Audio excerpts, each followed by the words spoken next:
Okay, so then we continue with verse 3.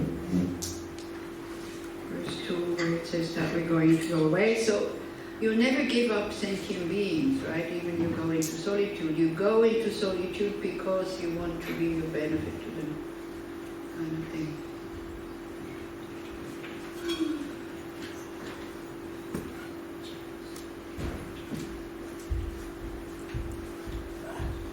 Yeah, because we do get caught up in things of the world whether we want or not, and it is distracting. But the problem with solitude is that the problem with solitude is that even Shantideva is talking so much about that the only way to achieve Buddhahood in the end is through practicing with people. Because if you don't have you don't have problems, and you don't, how are you going to practice generosity, patience, and all the rest? So if you go to a retreat without seeing any people.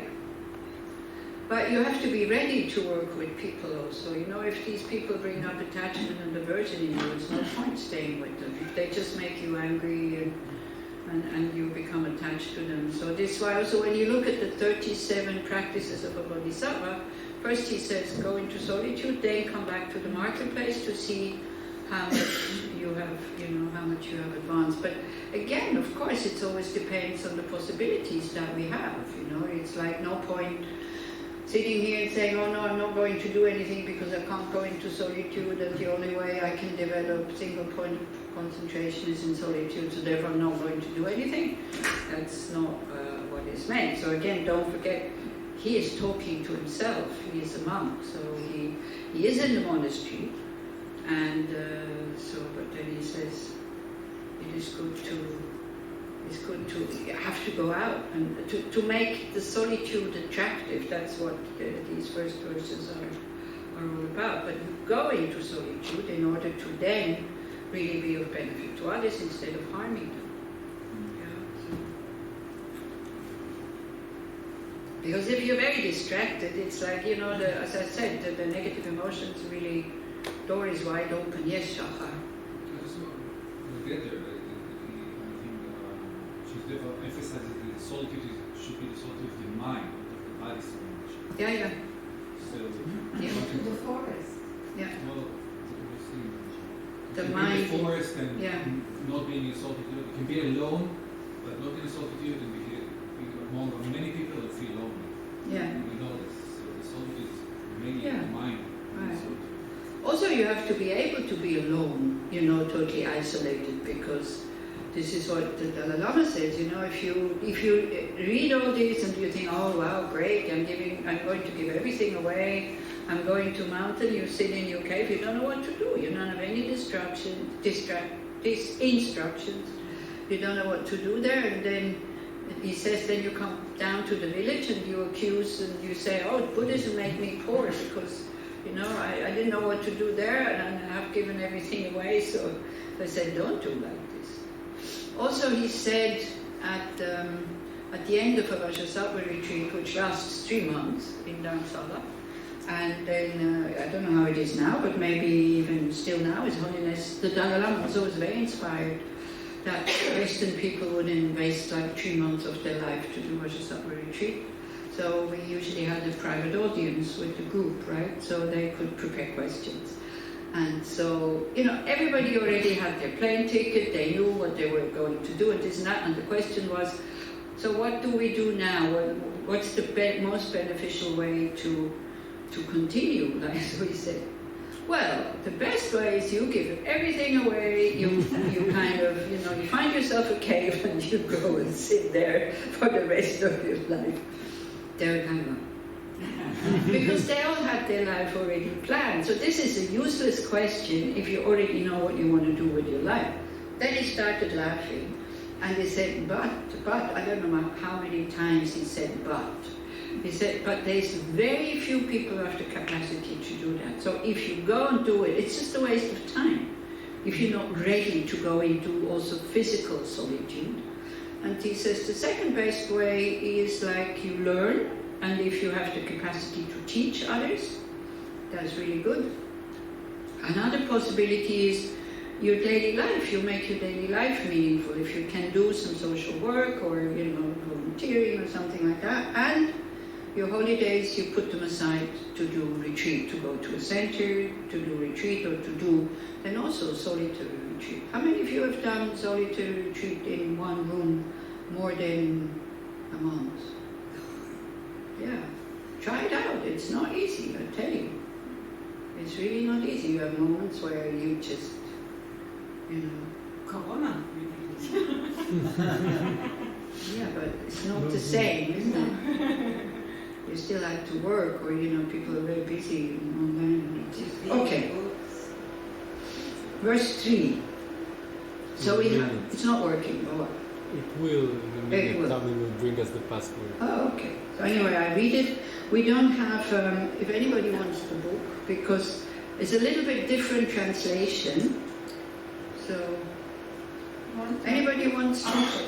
No, I have it here on my tablet, but it's a bit different translation. I can't see from over there, so it's. Huh? So you sit next to Ellie and you kind of share it with him. There, you already have it. There's the thing inside.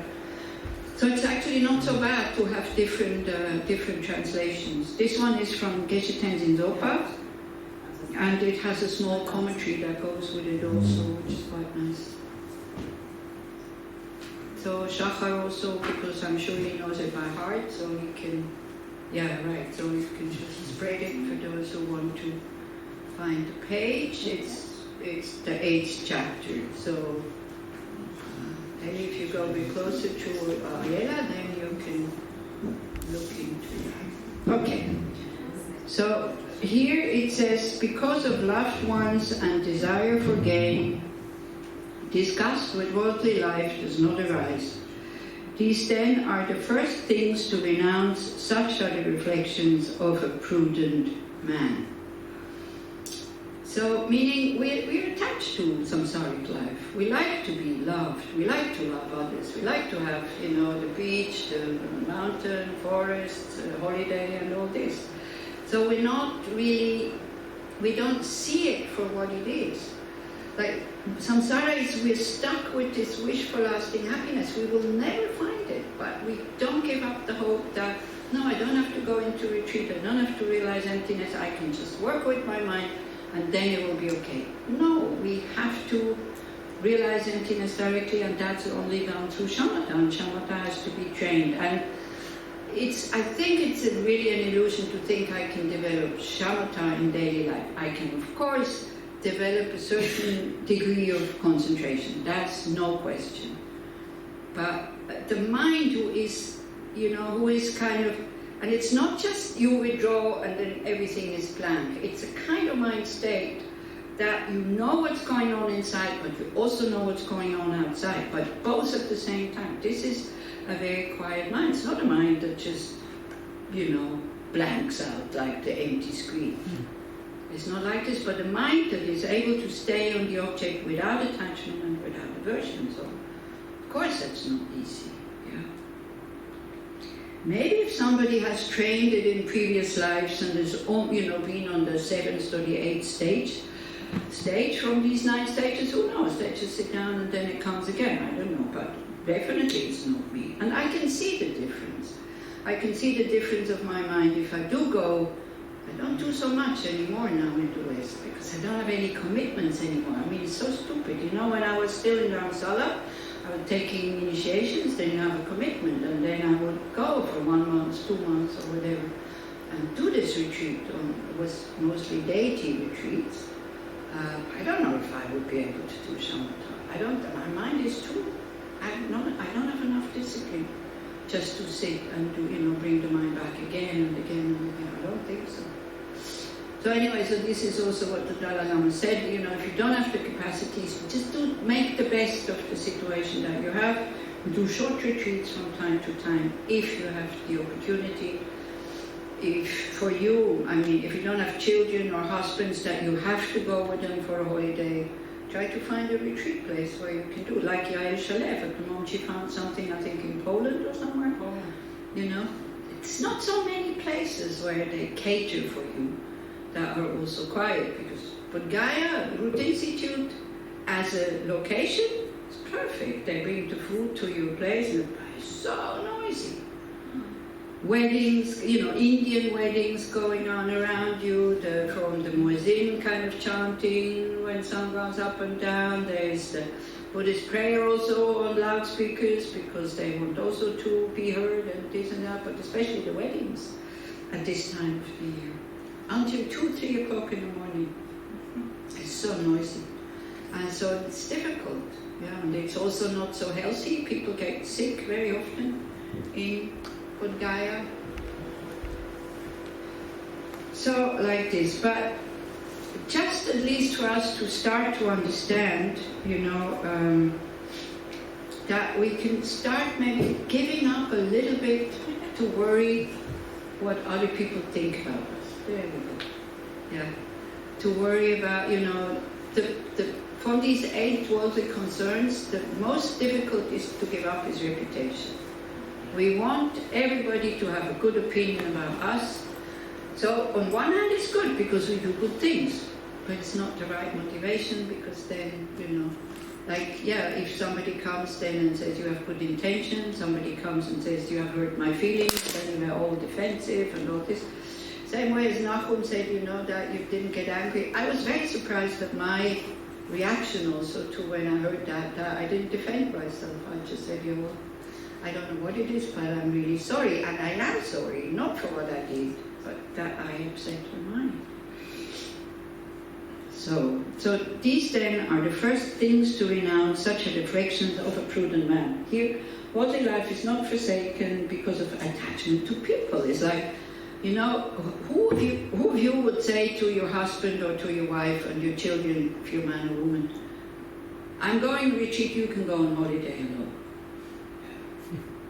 And we say this is love, okay? But we can be like the Buddha who says, look, sorry guys, I have to leave you and I'm going to meditate until I attain liberation.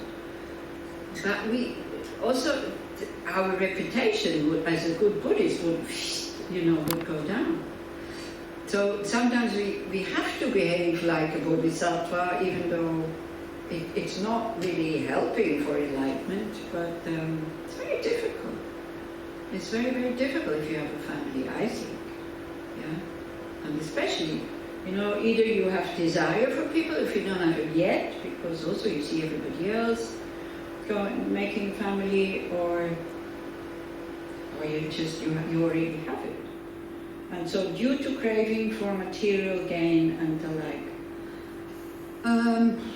material gain, we like to have financial security, but that's another illusion. We don't, we just think we have. You know, this whole system can collapse in a way. So we can enjoy while it still lasts, but many people work more than they would have to work. And don't have time for their kids anymore. Many men actually, and don't have time for their children because the house needs to be bigger, the car needs to be this, you know. I don't know, so check what this is. But it's not just to forsake the material gain, it's to forsake the whole thing, also the pleasure that comes from material gain. Therefore I should entirely forsake these things, for which is the way the wise behave. Okay.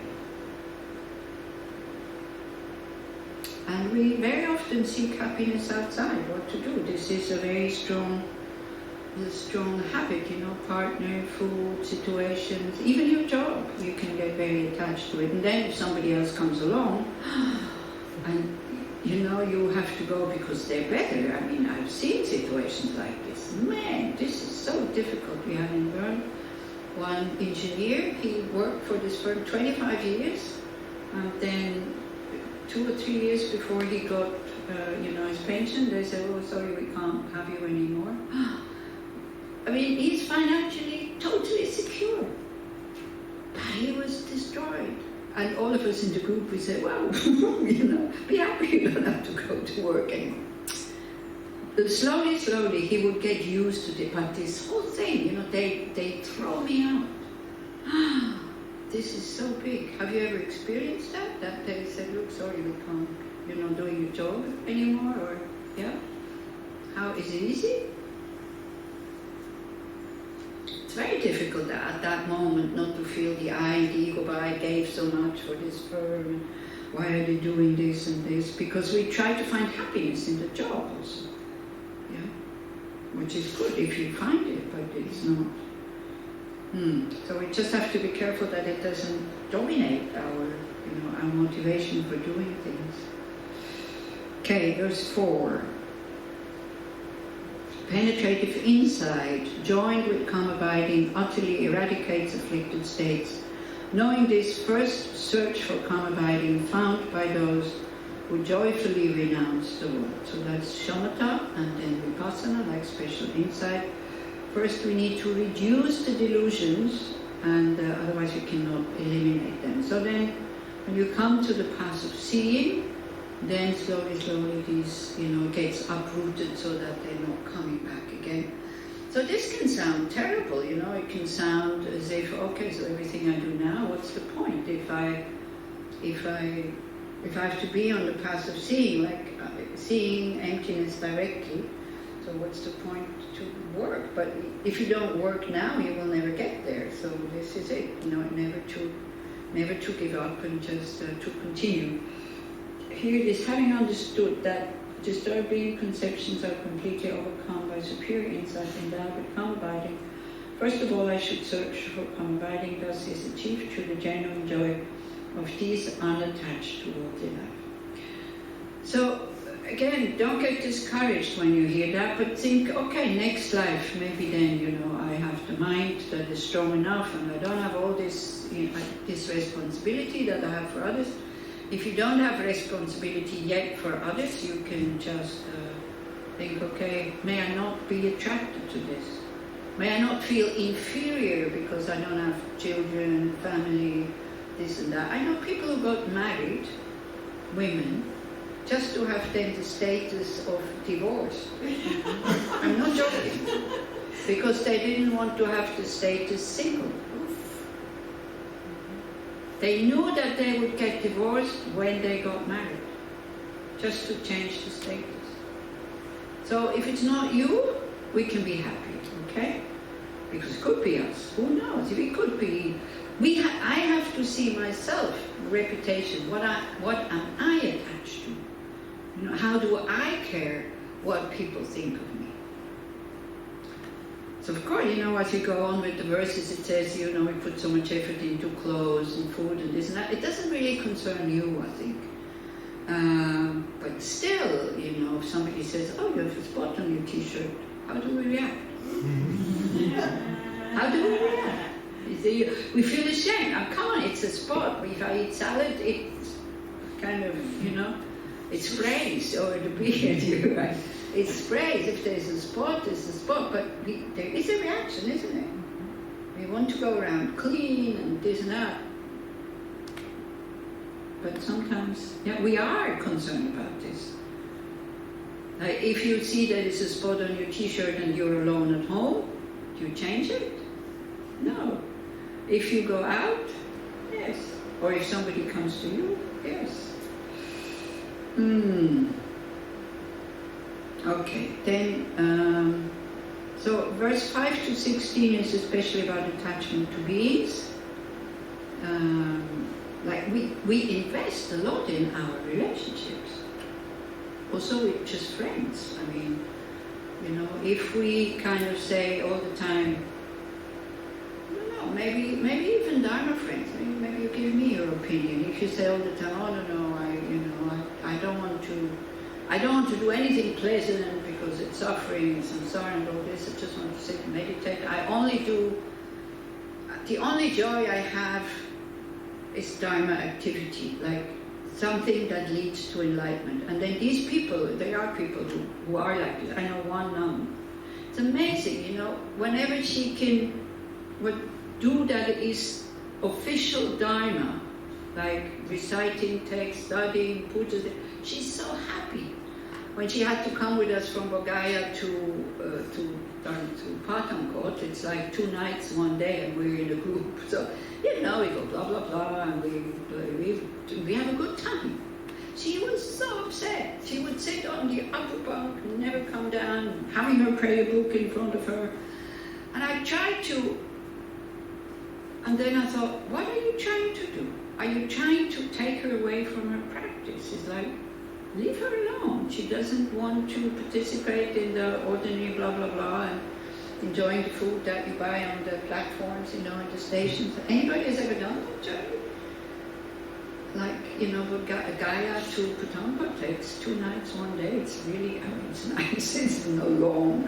So if you're with a good group of people, we could have all done pujas all the way. Nobody would have looked at us. It's India, they don't mind doing prayers. But she was the only one. So she, for me, then has really become a good example what it means, the joy in creating virtue. But it's also, from my side, not so 100% pure, because she could be very upset when, talking ordinary things and this and that. So, whatever leads to enlightenment is Dharma activity. So it can be eating an ice cream. How would you have to eat your ice cream so it becomes Dharma activity?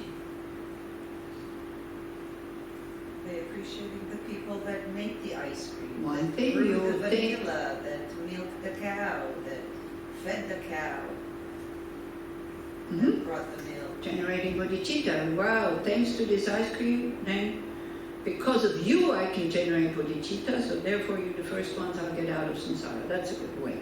Do we do that? No. But we can do that. Okay. Then? To know that happiness is not in the ice cream? Yeah, exactly. It's delicious, but the deliciousness is in the previous karma I did, which was a virtuous action, and this is why I experienced this ice cream as pleasant. And it's impermanent. It's not, integrating your Dharma knowledge in the whole thing. Emptiness. Not in the ice cream. Where is the pleasure? In the tongue, in the mind, but just to explore it. Your ice cream will melt and melt and melt, and then you will not have eaten it, and you're full of ice cream, instead of eating it. But especially with kindness, like we ate lunch, Like if somebody, for me, it's very easy to be grateful because people give me lunch. So it's much easier to at least think about that person who puts the plate in front of me and who I know she made the lunch. That's very easy. But then I have to also stretch the mind to think about all others which I forgot because we got involved in conversation. So at least I do it before I eat. This is why it's good to offer the food, because that moment at least we do sometimes. Sometimes it's just,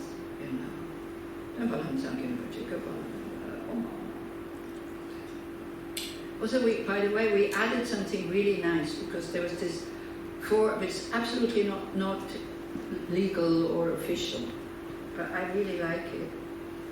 There was this 4-year-old girl, and she was staying with the grandparents for a long time because her mom had depression and difficulties and this and that. So the grandparents is this couple who shares with everybody. So she said, all these prayers before one eats is so boring. So we added, after the verse, we added, Alalo! And that she offers it to the whole universe. And now she's doing that. Because she's patiently waiting for the Alalo! Everybody, sitting around the table. So I started doing that as well because I think it's really nice. But it's not official, okay? It doesn't go with that the offering verse.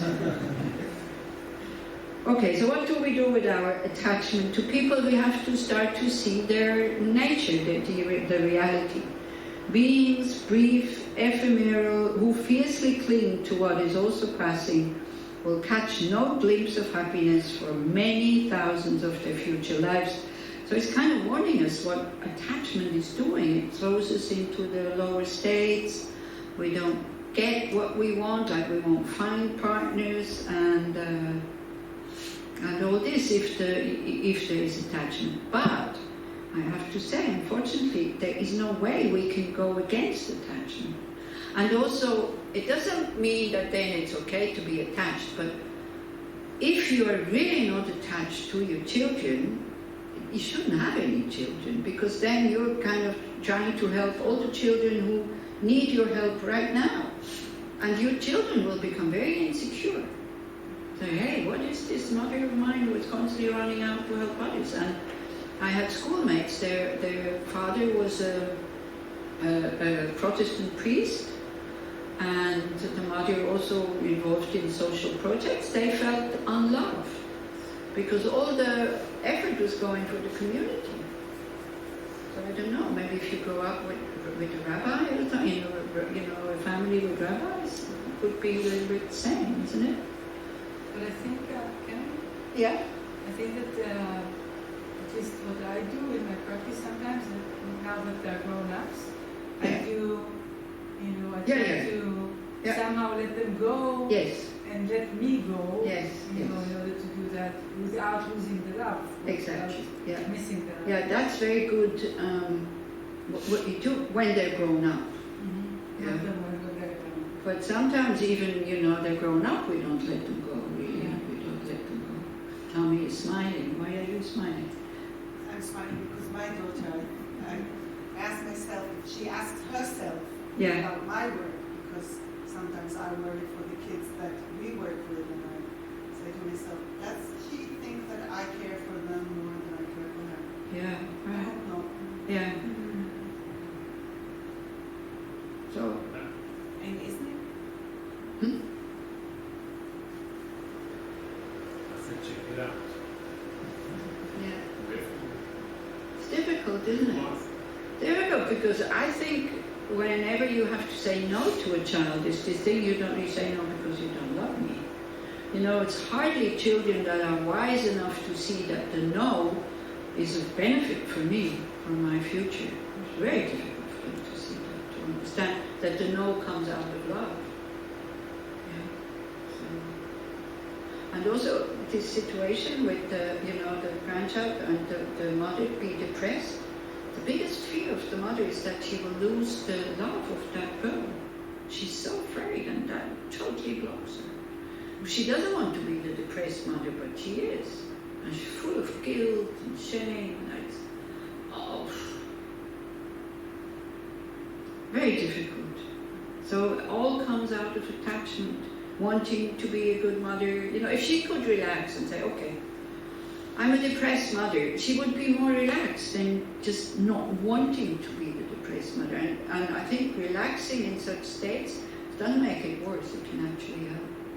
But which mother wants to relax by saying, okay, I'm the depressed mother, I do whatever I can? No.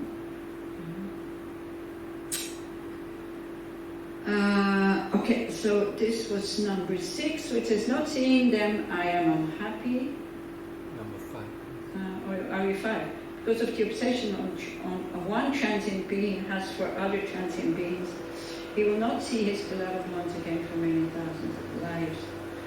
This has to be with impermanence. So we are impermanent, they are impermanent, and we want to make them happy. It's like it's not possible, because both of us, we will separate and all this. So, if I am impermanent, they are permanent, or I'm permanent and they are impermanent, maybe we could do something like forever and in a good way. But both of us are impermanent, we're going to vanish, and we will not, next time we meet them, we will not recognize them anymore. Like death will come. But sometimes yes.